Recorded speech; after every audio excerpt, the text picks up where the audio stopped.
శ్రీ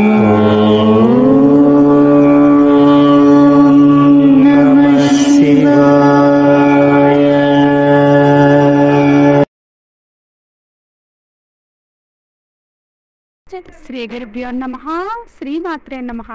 ఈరోజు మనం తెలుసుకోబోయే ఈ కథ అనేది చాలా జ్ఞానవర్ధకమైన కథ, చాలా మోటివేషనల్ కథ. ఇది మనం ఈరోజు ఈ వీడియోలో స్త్రీలకు సంబంధించిన ఏ 3 విషయాలను ప్రతి భర్త కూడా వివరంగా చూడాలో తెలుసుకుందాము. ఏ భర్త అయితే తన భార్యలో ఈ 3 విషయాలను గమనిస్తాడో అతడు తన జీవితంలో ఎప్పటికీ కూడా పేదరికాన్ని అనుభవించడు. అటువంటి వ్యక్తి ఇంట్లో ఎల్లప్పుడూ కూడా లక్ష్మీదేవి యొక్క ఆశీర్వాదాలు అనేవి ఉంటాయి. ఆ తల్లి ఆశీస్సులు ఆ వ్యక్తిపై ఎల్లప్పుడూ ఉండి ఆ వ్యక్తి అష్ట ఐశ్వర్యాలతో తులతూగుతూ ఉంటాడు. కాబట్టి ఈరోజు మనము ఈ వీడియోలో ప్రతి భర్త కూడా తన భార్య యొక్క ఏ 3 విషయాలను తప్పకుండా చూడాలో తెలుసుకుందాము. కాబట్టి వీడియోని పూర్తిగా చూసే ముందు వీడియో నచ్చినట్లయితే మీరు తప్పకుండా వీడియోని లైక్ చేయండి. మీరు కథను పూర్తిగా విన్నట్లయితే కథ మొత్తము కూడా మీకు విషయం అంతా కూడా పూర్తిగా అర్థమవుతుంది. మనము కథను ప్రారంభిద్దాము. ఒకానొకప్పుడు ఒక గ్రామంలో ఒక వ్యక్తి నివసిస్తూ ఉండేవాడు. అయితే ఆ వ్యక్తి తన భార్య గురించి ఎప్పుడూ కూడా ఆందోళన చెందుతూనే ఉండేవాడు. ఎందుకంటే ఆమె ప్రతి విషయానికి కూడా భర్తతో గొడవ పడుతూ ఉండేది. ఇక తమ ఇంట్లో దరిద్రం కూడా తాండవిస్తూ ఉంది. దానితో వారికి తినడానికి తిండి లేదు, వాళ్ళ ఇంట్లో వండుకోవడానికి ధాన్యం కూడా లేదు, తాగడానికి నీరు లేదు, వేసుకోవడానికి మంచి బట్టలు కూడా లేవు. ఈ విధంగా ప్రతిరోజు కూడా ఆ ఇంట్లో గొడవలు జరుగుతూ ఉన్న కారణంగా తన భార్యతో కలత చెంది ఆందోళన చెందుతూ ఉండేవాడు ఆ భర్త. అయితే ఒకరోజు ఏం జరిగింది అంటే ఇక ఆ వ్యక్తి ఆ ఇంటి నుండి ఒక అడవి వైపుగా వెళ్ళిపోతూ ఉన్నాడు. ఆ అడవి వైపుకు వెళుతూ ఉన్న సమయంలో ఆ వ్యక్తికి ఒక సన్యాసి కనిపించాడు. ఇక అప్పుడు ఆ వ్యక్తి సన్యాసి పక్కన కూర్చుని ఏడవడం ప్రారంభించాడు. అప్పుడు ఆ సన్యాసి ఆ వ్యక్తిని చూసి అడుగుతున్నాడు, నాయనా నీకు ఏమైంది, నువ్వు ఎందుకు ఏడుస్తున్నావు అని. అప్పుడు ఆ వ్యక్తి ఆ సన్యాసితో చెప్తున్నాడు, ఏమని చెప్పమంటారు, నా భార్య మరియు నాకు 2 చిన్న పిల్లలు కూడా ఉన్నారు. అయితే నా భార్య నేను చెప్పే ఏ మాటను కూడా వినదు. ఆమె నాతో ప్రతి విషయంలోనూ కూడా గొడవ పడుతూనే ఉంటుంది. ఈ సమస్యల వలన నేను చేస్తున్న చిన్న వ్యాపారం కూడా మూతపడిపోయింది. ఇక మా ఇంట్లో అందరికీ కూడా నేను చేసే వ్యాపారమే ఆధారము. అందరూ కూడా నా వ్యాపారం మీదే ఆధారపడి జీవిస్తూ ఉన్నారు. ఆ వ్యాపారం మూతపడిన కారణంగా ఇప్పుడు మా ఇంట్లో తినడానికి కూడా ఏమీ లేదు, తాగడానికి నీళ్లు కూడా లేవు, నా పిల్లల్ని పోషించడానికి నా దగ్గర డబ్బులు కూడా లేవు అని చెప్తూ ఉంటాడు. అయినా కూడా నా భార్య ఇంకా నాతో గొడవ పడుతూనే ఉంది. నా సమస్యలతో నేను పూర్తిగా విసుగు చెందాను. అందుకే నేను ఇప్పుడు ఇల్లు వదిలి మీ శరణులోనికి వచ్చాను అని చెప్పాడు. ఇక ఆ వ్యక్తి మాటలు విన్న వెంటనే ఆ సాధువు ఏమని చెప్తున్నారంటే, నాయనా నువ్వు ఏడవకు, ఈరోజు నేను నీకు ఒక 3 విషయాలను చెప్తాను. ఏ భర్త అయితే తన భార్య గురించి ఈ 3 విషయాలను తెలుసుకోగలుగుతాడో ఆ మనిషి తన జీవితంలో ఎప్పటికీ కూడా పేదరికాన్ని అనుభవించడు. అతని ఇంట్లో ఎప్పుడూ కూడా గొడవలు అనర్థాలు అనేవి జరగవు. అతని వ్యాపారం కూడా ఎప్పుడూ విజయవంతంగా నడుస్తుంది. ఇక ఆ సాధువు ఆ తర్వాత ఆ వ్యక్తికి చెప్తున్నాడు, ఇప్పుడు నేను చెప్పబోయే ఈ 3 విషయాలను నువ్వు జాగ్రత్తగా విను, అప్పుడే నీకు వివరంగా అర్థమవుతుంది. ఇక ఆ వ్యక్తి కూడా సాధువు చెప్పే విషయాలను శ్రద్ధగా వింటూ ఉన్నాడు. అంతేకాకుండా ఆ సాధువును అడుగుతున్నాడు, వీలైనంత త్వరగా నాకు విషయాన్ని చెప్పండి అని అడుగుతూ ఉన్నాడు. ఇక ఆ తర్వాత సాధువు ఆ వ్యక్తికి కథను చెప్పడం ప్రారంభించాడు. ఒకానొక నగరంలో ఒక వ్యాపారవేత్త ఉండేవాడు. ఆ వ్యక్తికి చాలా పెద్ద వ్యాపారం ఉంది. అతని ఇంట్లో భార్యాభర్తలు మాత్రమే ఉండేవారు. ఇక ఆ భర్తకు ఆ భార్య మీద చాలా ప్రేమ ఉండేది. వాళ్ళిద్దరూ కూడా ఒకరి మీద ఒకరికి చాలా ప్రేమను కలిగి ప్రేమానురాగాలతో జీవిస్తూ ఉండేవారు. అందుకే ఆ ఇంట్లో ఎప్పుడూ కూడా ఎటువంటి గొడవలు కూడా జరిగేవి కాదు. ఎటువంటి మనస్పర్ధలు కూడా లేకుండా వాళ్ళిద్దరూ చాలా అన్యోన్యంగా కలిసి జీవిస్తూ ఉండేవారు. అందుకే అతని ఇంట్లో ఎప్పుడూ కూడా లక్ష్మీదేవి నివసిస్తూ వారికి ఎల్లప్పుడూ వారి ఆశీర్వాదాలను ఇస్తూ ఉండేది. ఇక రాత్రి పగలు కూడా ఆ వ్యక్తి వ్యాపారం అనేది విజయవంతంగా సాగుతూ ఉంది. ఇక ఆ వ్యక్తి మరియు అతని భార్య యొక్క ప్రేమను చూసి వారి చుట్టుపక్కల ఉన్న వాళ్ళు అందరూ కూడా చాలా అసూయపడుతూ ఉండేవారు. వీళ్ళిద్దరి ప్రేమ గురించి, అన్యోన్యత గురించి చుట్టుపక్కల గ్రామాలలో కూడా కథలు కథలుగా చెప్పుకుంటూ ఉండేవారు. ఈ విధంగా అందరూ చెప్పుకోవడం వలన వీళ్ళ గురించిన విషయము అనేది ఆ గ్రామానికి చెందిన రాజు వరకు కూడా చేరింది. ఇక ఎప్పుడైతే వీళ్ళిద్దరి ప్రేమ గురించి రాజు వరకు చేరిందో ఆ గ్రామానికి చెందిన రాజు కూడా వీరి ప్రేమను ప్రశంసించడం మొదలుపెట్టాడు. ఆ తర్వాత ఒకసారి ఏం జరుగుతుంది అంటే, ఆ రాజు నగరం మొత్తం కూడా ఏమని దండోరా వేయిస్తాడు అంటే, ఈ రాజ్యంలోని ప్రజలు అందరూ కూడా తమ ఇంట్లో ఒక దీపాన్ని వెలిగించాలి అని చెప్తాడు. అప్పుడు రాజు యొక్క రాణి తన రాజుని ఈ విధంగా అడుగుతుంది, మహారాజా, అసలు ప్రజలందరూ వారి ఇంట్లో ఎందుకు దీపాన్ని వెలిగించాలి అని. ఇక ఆ మాట విన్న వెంటనే రాజు రాణితో, ఈ దీపము ప్రేమకు చిహ్నము అని చెప్తాడు. ఎవరి ఇంట్లో అయితే ఈ దీపం వెలిగించబడుతుందో వారి ఇంట్లో ఎప్పుడూ కూడా ప్రేమ అనేది ఉంటుంది. ఏ విధంగా అయితే మన నగరంలో నివసించే వ్యాపారి మరియు అతని భార్య మధ్య ప్రేమ ఉంటుందో అటువంటి ప్రేమే మన రాజ్యంలో ఉన్న ప్రతి భార్యాభర్తల మధ్య ఉండాలి అని నేను కోరుకుంటున్నాను. అందుకే ఆ దంపతుల ప్రేమకు గుర్తుగా ఈరోజు ప్రతి ఇంట్లోనూ కూడా ఒక దీపాన్ని వెలిగించాలి అని అనుకుంటున్నాను అంటాడు. ఇక ఆ తర్వాత మహారాజు ఆజ్ఞ మేరకు సైనికులు అందరూ కూడా డప్పులు మోగిస్తూ ఆ రోజు రాత్రంతా కూడా అందరి ఇళ్లల్లో కూడా దీపాలను వెలిగించాలని చెప్తారు. ఇక మహారాజు మాటలు విని ఆ రోజు రాజ్యంలో ప్రజలు అందరూ కూడా వారి ఇళ్లల్లో దీపాలను వెలిగిస్తారు. కానీ అర్ధరాత్రి అయ్యేసరికి అందరి ఇళ్లల్లో దీపాలు కూడా ఆరిపోతాయి. కానీ ఆ వ్యాపారి మరియు అతని భార్య ఇంట్లో మాత్రము దీపము ఎంత గాలి వీస్తున్నా కూడా ఆరిపోలేదు. ఎందుకంటే దీపము అనేది ప్రేమకు చిహ్నము. అలాగే ఆ వ్యాపారి భార్య ఎప్పుడూ కూడా తన ఇంట్లో దీపాన్ని వెలిగించేది. కానీ వ్యాపారి యొక్క భార్య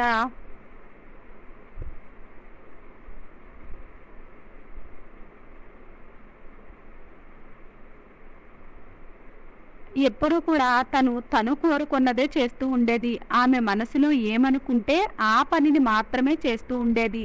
కానీ వ్యాపారికి తన భార్య చేసే ఏ పనిలోనూ కూడా ఎటువంటి సమస్య కూడా తనకు అనిపించేది కాదు. ఎందుకంటే ఆ వ్యాపారి నిజంగా చాలా తెలివైనవాడు. అసలు ఏమని ఆలోచించేవాడు అంటే, నా భార్యను కనుక నేను ప్రతి దానికి అడ్డు చెప్తూ ఆపుతూ ఉంటే అప్పుడు మా ఇంట్లో అనవసరమైన గొడవలు, రాద్ధాంతాలు జరుగుతూ ఉంటాయి. అందుకే ఆ వ్యాపారి ఎప్పుడూ కూడా తన భార్య చేసే ఎన్నో విషయాలను పట్టించుకునేవాడు కాదు. ఇంకా చెప్పాలి అంటే కావాలని ఏ ప్రశ్నలు అడగకుండా వదిలేసేవాడు. ఈ కారణంగా ఆ భార్యాభర్తల మధ్య ప్రేమ మరియు సంబంధము అనేది బలంగా ఉండాలి అని ఈ విధంగా అతను తన భార్యకు సంబంధించిన కొన్ని విషయాలను విస్తరిస్తూ ఉండేవాడు. అయితే ఒకరోజు ఏం జరిగింది అంటే, మహారాజు మహారాణి తమ మేడపై నుండి వారి నగరంలో జరిగే దృశ్యాలను చూస్తూ ఉన్నారు.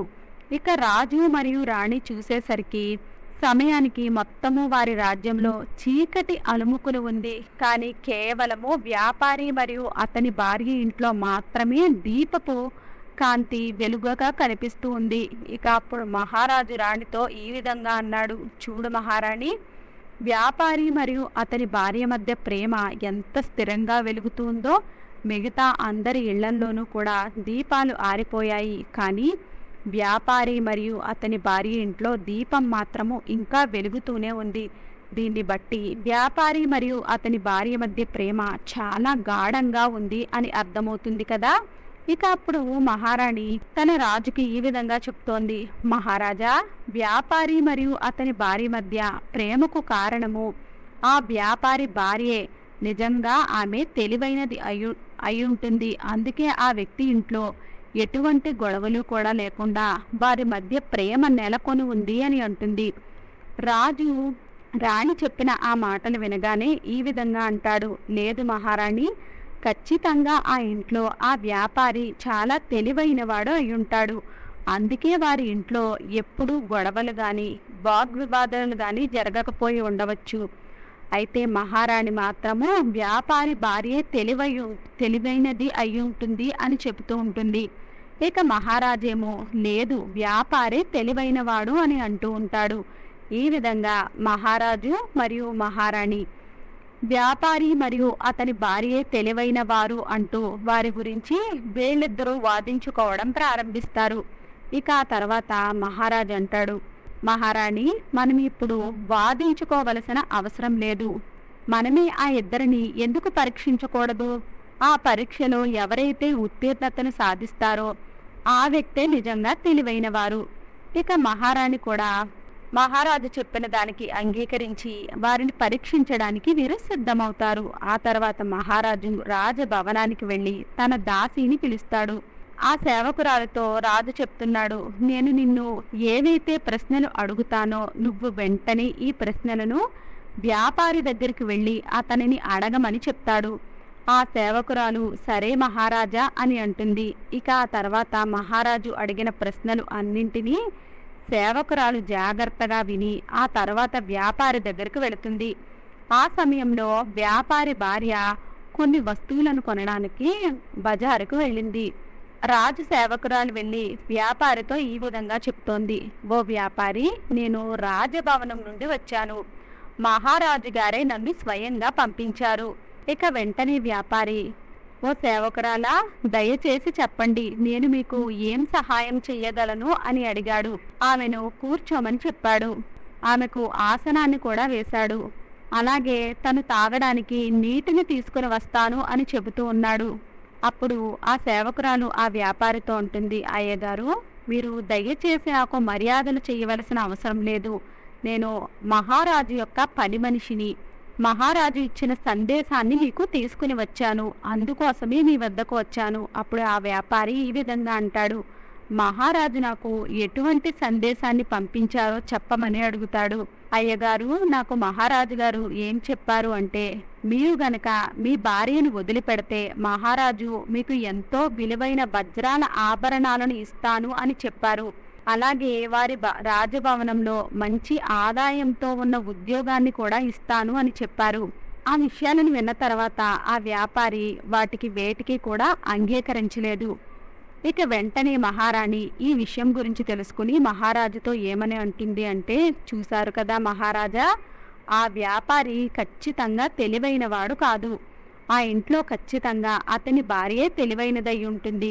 ఇక ఆ వ్యాపారి మరియు అతని భార్యకు సంబంధించిన ఈ గొడవ అనేది మళ్ళీ మహారాజు మరియు మహారాణి మధ్యలో మరొకసారి జరుగుతూ ఉంది. ఇక అప్పుడు మహారాణి ఏమని అంటుంది అంటే, మహారాజా, మీరు వ్యాపారిని అయితే పరీక్షించారు కదా, నేను ఇప్పుడు వ్యాపారి భార్యను పరీక్షించాలి అని అనుకుంటున్నాను అని చెప్తుంది. అప్పుడే కదా మనకు తెలుస్తుంది అసలు ఎవరు ఎక్కువ తెలివైన వారో, వ్యాపార లేదా వ్యాపారి భార్య అని మనకు తెలుస్తుంది అంటుంది. ఇక వెంటనే మహారాజు కూడా సరే అంటాడు. మహారాణితో చెప్తాడు, నువ్వు కూడా ఒకసారి వ్యాపారి భార్యను పరీక్షించమని అంటాడు. ఇక ఆ తర్వాత మహారాణి కూడా తన రాజభవనం నుండి ఒక సేవకురాలిని వ్యాపారి భార్య వద్దకు పంపిస్తుంది. అంతేకాకుండా ఆ సేవకురాలతో మహారాణి ఏమని చెప్తుంది అంటే, నేను నీకు ఏదైతే చెప్తానో నీవు ఆ విషయాన్ని మొత్తము కూడా ఆ వ్యాపారి భార్యకు వివరంగా చెప్పమని అడుగుతుంది. సరే మహారాణి అని చెప్పి ఆ విషయం మొత్తం కూడా విని వ్యాపారి భార్య దగ్గరకు వెళుతుంది సేవకురాలు. ఇక అప్పుడే వ్యాపారి కూడా చిన్న పని మీద బయటకు వెళ్ళి ఉంటాడు. అప్పుడు వ్యాపారి భార్య ఒంటరిగా ఇంట్లోనే ఉంది. ఇక అదే మంచి అవకాశము అనుకుని సేవకురాలు కూడా వ్యాపారి భార్య వద్దకు వెళుతుంది. అలాగే వ్యాపారి భార్యతో ఈ విధంగా చెప్తుంది, అమ్మా, నేను రాజభవనం నుండి వచ్చాను. నన్ను మహారాణి గారు మీ దగ్గరకు పంపించారు. ఇక వెంటనే వ్యాపారి భార్య, మీరు నా కోసం వచ్చారా? మహారాణి గారు నా కోసం ఎందుకు పంపించారు? అప్పుడు ఆ సేవకురాలు వ్యాపారి భార్యతో ఈ విధంగా చెప్తుంది, మహారాణి గారు ఏమని మీకు చెప్పమన్నారు అంటే, మీరు గనక మీ భర్తని వదిలేస్తే ఆమె మీకు ఎంతో విలువైన వజ్రాల ఆభరణాలను ఇస్తుంది. ఇక మీరు గనక మీ భర్తని చంపితే ఆమె రాజ్యంలో సగభాగాన్ని మీకు ఇస్తాను అని చెప్పమన్నది. ఇక ఈ మాటలు విని వ్యాపారి భార్య ఈ ఒప్పందానికి నేను సిద్ధంగా ఉన్నాను అంటోంది. మహారాణి కనుక నిజంగానే తన రాజ్యంలో సగభాగాన్ని ఇస్తాను అని అంటే కనుక ఖచ్చితంగా నేను నా భర్తను హత్య చేస్తాను అని చెప్తుంది. ఇక ఆ తర్వాత సేవకురాలు ఏమంటుంది అంటే, మీరు నిజంగా మీ భర్తను చంపుతారు అని నేను ఏ విధంగా నమ్మాలి అంటుంది. ఇక అప్పుడు వ్యాపారి భార్య చెప్తుంది, మీకు మా ఇంట్లో దీపం వెలుగుతూ కనిపిస్తుంది కదా అని అంటుంది. ఇక వెంటనే సేవకురాలు అవును కనిపిస్తుంది అని జవాబు ఇస్తుంది. ఇక అప్పుడు వ్యాపారి భార్య ఈ విధంగా అంటుంది, నేను ఎప్పుడైతే నా భర్తను హత్య చేస్తానో ఆ సమయంలో నేను ఈ దీపాన్ని ఆర్పివేస్తాను అంటుంది. ఇక అప్పుడే మీకు నేను నా భర్తను హత్య చేసినట్లుగా తెలుస్తుంది అంటుంది. ఇక ఆ తర్వాత ఆ సేవకురాలు వ్యాపారి భార్య మాటలు విని రాజభవనానికి చేరుకుంటుంది. ఆ తర్వాత వ్యాపారి భార్య చెప్పిన మాటలు అన్నింటినీ కూడా మహారాజు మరియు మహారాణికి వివరిస్తుంది. ఇక మహారాణి ఎప్పుడైతే వ్యాపారి భార్య చెప్పిన మాటలు వింటుందో ఆమె ఒక్కసారిగా నిర్ఘాంతపోతుంది. ఇక వెంటనే మహారాణికి కేవలము వ్యాపారి భార్య మీదే కాదు, స్త్రీ జాతి మీద కూడా వైరాగ్యంతో పాటు కోపం కూడా వస్తుంది. ఇక మహారాజు వెంటనే తన భవనంలో ఉన్న సైనికులను సేవకులను అక్కడికి రమ్మని ఆదేశిస్తాడు. ఇక వారికి ఏమని చెబుతాడు అంటే, మేము పెట్టిన పరీక్ష కారణంగా రాజ్యంలో ఒక వ్యక్తి ప్రాణాలు పోవాలని మేము కోరుకోవడం లేదు. మీరు ఏం చేస్తారు అంటే, వెంటనే వ్యాపారి ఇంటికి వెళ్ళి ఆ వ్యాపారికి జరిగిన విషయం మొత్తము కూడా చెప్పండి, అలాగే ఆ వ్యాపారి ప్రాణాలను కాపాడండి అని ఆదేశిస్తాడు. ఇక ఇటువైపు సైనికులు మరియు దాసీలు అందరూ కూడా వ్యాపారి ఇంటికి వెళతారు. ఇక మహారాజు మరియు మహారాణి ఏమని ఆలోచిస్తూ ఉంటారు అంటే, ఖచ్చితంగా వ్యాపారి భార్య రాత్రి సమయంలో వ్యాపారిని చంపేసి దీపాన్ని కూడా ఆర్పివేస్తుంది అని ఆలోచిస్తూ ఉంటారు. కాబట్టి ఈలోపుగా గాని మనము ఆ వ్యాపారిని కాపాడాలి అని అనుకుంటూ ఉంటారు. అతనికి ఈ విషయాన్ని మొత్తము కూడా చేరవేయాలి అని ఆలోచిస్తూ ఉంటారు. అయితే అప్పటికి కేవలము సాయంత్రం సమయం మాత్రమే అయింది. సైనికులు మరియు దాసీలు వ్యాపారి ఇంటికి వెళ్ళి అతన్ని హెచ్చరిద్దాము అనే చూసే లోపుగానే వ్యాపారి ఇంట్లో వ్యాపారి హత్యకు గురి అయి ఉంటాడు. ఇక వెంటనే సైనికులు మరియు దాసీలు వ్యాపారి భార్యతో ఈ విధంగా అంటారు, ఓ వ్యాపారి భార్య, నువ్వు ఈ వ్యాపారిని రాత్రి సమయంలో కదా చంపుతానని చెప్పావు అని అడిగేసరికి వ్యాపారి భార్య సైనికులతో చెప్తోంది, అంటే నేను నా భర్తను చంపుదామని ఎలాగో నిర్ణయించుకున్నాను. కాబట్టి ఎప్పుడు చంపితే ఏమైంది, రాత్రి సమయంలో కేవలము నేను దీపాన్ని మాత్రమే ఆర్పుతాను అని చెప్పాను. అందుకే నేను పగటి సమయంలోనే నా భర్తకు విషమిచ్చి చంపేశాను. ఇక నా పని ఇప్పుడు కేవలము దీపాన్ని ఆర్పడం మాత్రమే.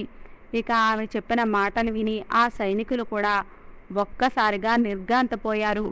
వెంటనే ఆ మాటలన్నింటినీ కూడా విని పరిగెత్తుకుంటూ రాజభవనానికి చేరుకుంటారు.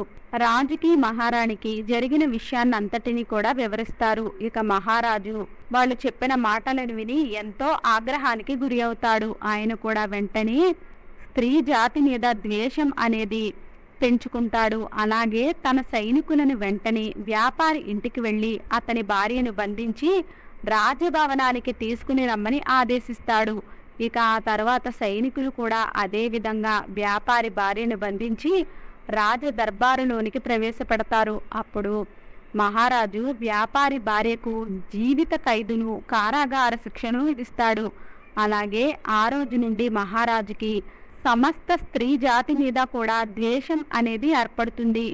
అందరినీ కూడా ద్వేషించడం మొదలు పెడతాడు. ఇక అప్పుడు సాధు మహారాజు ఆ వ్యక్తి వైపు చూస్తూ, జరిగిన కథ మొత్తము విన్నావు కదా, ఇప్పుడు ప్రతి భర్త కూడా తన భార్యలో చూడవలసిన ఆ 3 విషయాలు ఏమిటో నీకు అర్థమయ్యాయి కదా అని అంటాడు. అయితే ఆ వ్యక్తి మాత్రము, ఓ మహర్షి, మీరు ఏం చెప్తున్నారో నాకు ఎప్పటికీ కూడా ఏమీ అర్థం కాలేదు అని చెప్తాడు.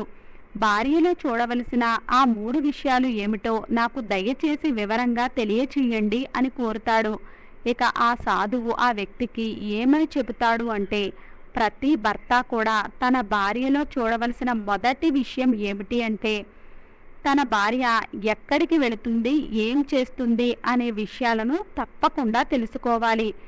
ఏ భర్త అయితే తన భార్యకు సంబంధించిన అన్ని విషయాలను గురించి ప్రతిరోజు కూడా తెలుసుకుంటూ ఉంటాడో ఆ ఇంట్లో ఖచ్చితంగా గొడవలు అనేవి జరగవు. అలాగే ఆ భర్త తన భార్య మీద ఎప్పుడూ కూడా నియంత్రణను కలిగి ఉంటాడు. ఇక రెండవ విషయం ఏమిటి అంటే, ప్రతి భర్త కూడా తన భార్య అసలు ఏ విధంగా మాట్లాడుతుంది, ఆమె చెప్పే మాటలు నిజమా అబద్ధమా, ఆ మాటలలో నిజం ఎంత ఉంది, అబద్ధం ఎంత ఉంది అనే అవగాహనను కలిగి ఉండాలి. ఆమె మనస్ఫూర్తిగా నిజంగా తన భర్త చెప్పే మాటలను గౌరవిస్తుందా, కేవలము విన్నట్లుగా నటిస్తుందా లేదా అనేది తెలుసుకోవాలి. ఏ భార్య అయితే తన భర్త చెప్పిన మాటలను వినకుండా అతనిని ఏమాత్రము కూడా గౌరవించకుండా ఉంటుందో అటువంటి స్త్రీ తన భర్తకు వ్యతిరేకంగా ఎటువంటి పనిని అయినా కూడా చేయగలదు. ఏ విధంగా అయితే ఆ వ్యాపారి భార్య ఆ వ్యాపారితో చేయగలిగిందో అదే విధంగా. అందుకే ప్రతి భర్త కూడా తన భార్య తనకు నిజంగా గౌరవం ఇస్తుందో లేదో తెలుసుకుంటూ ఉండాలి. ఇక మూడవ ముఖ్యమైన విషయం ఏమిటి అంటే, ప్రతి భర్త కూడా తన భార్య యొక్క తెలివిని కానీ ఆమె కపట బుద్ధి గురించి కూడా తెలుసుకుంటూ ఉండాలి. ఎప్పుడూ కూడా ఇతరులను మోసం చేస్తూ తన భార్య చేసే అన్ని పనులను కూడా పొగుడుతూ ఉండకుండా తన భార్యకు బుద్ధి చెప్పే అంత నియంత్రణ ఉండాలి. అప్పుడే అటువంటి వారి ఇంట్లో గొడవలు జరగకుండా ఉంటాయి. ఎందుకంటే వ్యాపారి కూడా తన భార్య మీద ఉన్న ప్రేమ కారణంగా తన భార్య ఎటువంటి కొన్ని విషయాలను, తను చేసే కొన్ని తప్పులను విస్మరిస్తూ ఉండేవాడు. కాబట్టే ఏ ఇంట్లో అయితే భార్య తన ఇష్టానుసారంగా తన భర్తకు గౌరవం ఇవ్వకుండా తనకు నచ్చిన విధంగా పనులన్నీ చేస్తూ ఉంటుందో అటువంటి ఇంట్లో ఈ విధమైన అనర్థాలు జరిగే అవకాశం ఉంటుంది. కాబట్టి భార్యలో ప్రతి భర్త తెలుసుకోవలసిన ఈ 3 విషయాలను గురించి సాధు మహారాజు ఆ వ్యక్తికి వివరిస్తాడు. ఇక ఆ తర్వాత ఆ వ్యక్తి కూడా జాగ్రత్తగా తన భార్యలో గుర్తించవలసిన ఈ 3 విషయాలను గురించి శ్రద్ధగా తెలుసుకుంటాడు. ఆ తర్వాత ఆ సాధు మహారాజుకి ప్రణామములు తెలిపి అక్కడ నుండి తన ఇంటికి వెళ్ళిపోతాడు. కాబట్టి మీరు కూడా ఆ సాధువు చెప్పిన కథ ద్వారా ఇందులో పూర్తి నీతి అర్థమై ఉంటుంది అని అనుకుంటూ, వీడియో నచ్చినట్లయితే లైక్ చేయండి. వీడియో నచ్చినట్లయితే మన విరాట్మంత్ర ఛానల్ని లైక్ చేయండి, షేర్ చేయండి, సబ్స్క్రైబ్ చేసుకోండి. వీడియో నచ్చినట్లయితే కామెంట్ బాక్స్లో జై శ్రీరామ్ అని తప్పక కామెంట్ చేయండి.